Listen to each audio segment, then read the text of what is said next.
Now let's see the loss of head due to friction, that is major loss. To determine magnitude of major loss, we have Darcy-Weisbach equation.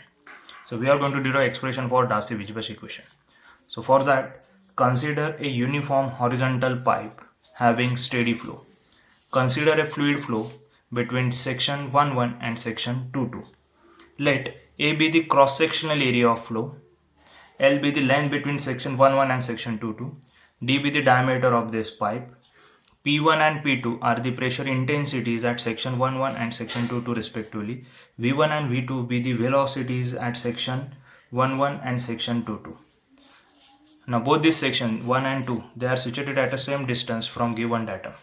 So Z1 is equal to Z2. Now in unit number 3, we have dealt with Bernoulli's equation. So applying Bernoulli's equation at section 1 and section 2, so we have expression like this. So applying Bernoulli's equation at section 1,1 and at section 2,2. So P1 upon gamma represent pressure head at section 1. So P1 upon gamma and P2 upon gamma, they are the pressure head at section 1,1 and section 2,2 respectively, and they can be measured with the help of these piezometric tubes. So these are nothing but piezometric tubes.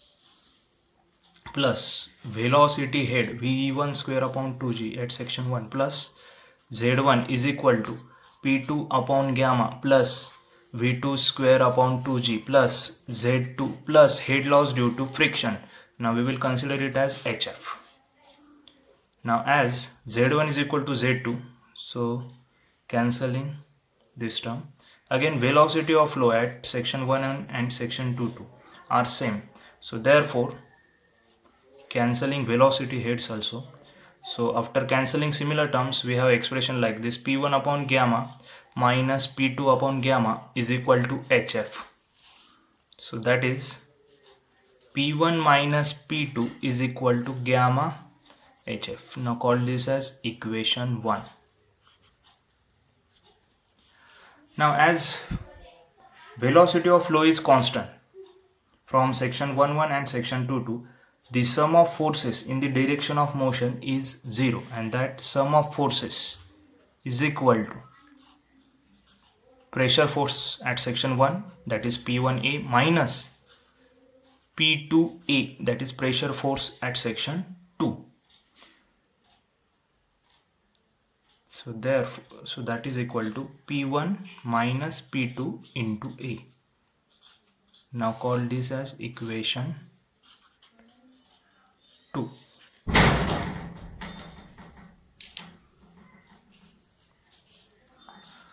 Now force in the direction of motion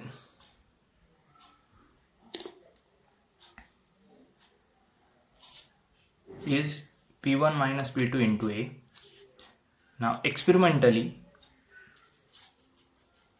it was found by Froude that the frictional resistance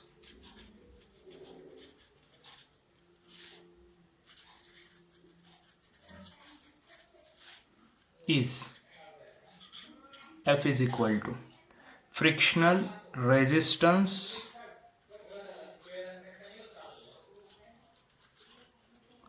per unit weighted area per unit velocity. So this frictional resistance is nothing but it is the force observed within the fluid flow into this frictional resistance per unit weighted area per unit velocity into weighted area into velocity of flow square. So this relation was obtained by Froude. So that is equal to, now we will consider this frictional resistance as F dash weighted area A into V square. So now weighted area is pi dl into V square. Now replacing pi d by perimeter.